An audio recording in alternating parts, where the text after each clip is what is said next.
ఈ ఇయర్‌లో నేను చూసిన the best horror film. Hi movie lovers, today topic is about 'obsession'. ఇది ఒక హారర్ ఫిల్మ్. థియేటర్స్‌లో అవైలబుల్‌గా ఉంది. బట్ ఇది తెలుగులో డబ్ అయితే అవైలబుల్‌గా లేదు. సో మీరు ఇంగ్లీష్‌లోనే వాచ్ చేయాలి.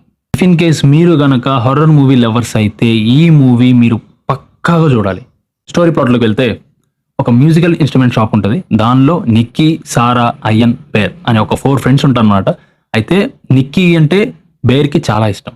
బట్ అది ఎక్స్‌ప్రెస్ చేయలేడు. తను ఒక ఇంట్రోవర్ట్ క్యారెక్టర్ టైపు. సో చాలా ట్రై చేస్తాడు. బట్ తన ఫీలింగ్స్‌ని ఎక్స్‌ప్రెస్ చేయలేడు. ఎట్ పాయింట్ వీళ్ళు పార్టీకి వెళ్దామని ఫిక్స్ అవుతారు. అప్పుడు బేర్ ఓకే ఏదైనా గిఫ్ట్ ఇచ్చి ఎక్స్‌ప్రెస్ చేద్దాం. ఓకే తనకి స్టోన్స్ అంటే చాలా ఇష్టం. సో ఆ స్టోన్స్ ఇచ్చి ఎక్స్‌ప్రెస్ చేద్దాం అని అనుకుంటాడు. సో షాప్‌కి వెళ్తాడు.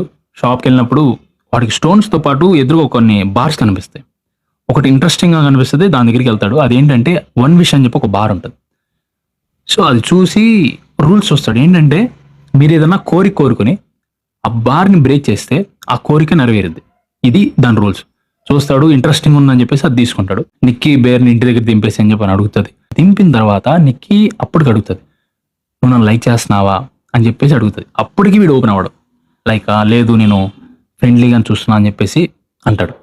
ఎప్పుడైతే నిక్కీ ఇంకా ఇంటికి వెళ్ళిపోద్దో, వెళ్ళిపోయిన తర్వాత బేర్ ఆ బార్‌ని తీసుకొని తను నన్ను లవ్ చేయాలని చెప్పేసి ఒక కోరిక కోరుకొని బ్రేక్ చేస్తాడు అంతే. అక్కడ నుంచి సినిమా తోప్. ఈ పార్టంతా కొంచెం స్లో పేస్, స్లోగా నరేషన్ ఎళ్తది గానీ, అక్కడి నుంచి సినిమా ఇంట్రెస్టింగ్‌గా ట్విస్ట్ అయిపోద్ది.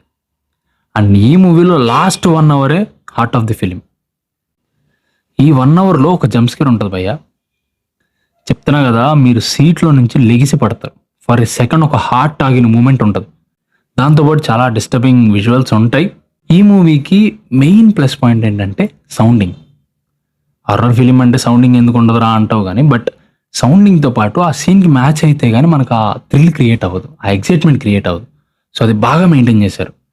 సౌండింగ్ వల్లే సినిమా ఐ థింక్ 50% హిట్ అయింది. నెక్స్ట్ ఇంకోటేంటంటే నిక్కీ యాక్టింగ్ తోపు చేసింది భయ్యా. నేను చూసిన ది బెస్ట్ యాక్టింగ్ తను చేసింది. తను చూస్తే ఎట్ పాయింట్ ఒక స్కేరీ మూమెంటు, ఒక డిస్టర్బ్ మూమెంటు, ఒక నెగెటివ్ మూమెంట్ అన్ని ఫీలింగ్స్ వస్తాయి దాని మీద. అంత బాగా చేసింది. ఈ మూవీని గనక మీరు ఓటీటీ కోసం వెయిట్ చేస్తే ఇట్స్ ఎ బ్లండర్ మిస్టేక్. ఎందుకంటే ఈ మూవీని థియేటర్‌లోనే చూడాలి. అప్పుడే ఆ ఎక్స్‌పీరియన్స్, ఆ థ్రిల్లు, ఆ క్యూరియాసిటీ బావుంటది. మీరు ఓటీటీలో చూస్తే ఆ ఫీల్ రాదు. కన్ఫర్మ్‌గా రిగ్రెట్ ఫీల్ అవుతారు. ఈ థియేటర్‌లో మిస్ అయ్యామన్న రిగ్రెట్ ఫీల్ అవుతారు. So don't miss this movie. That's it. Tata. By by.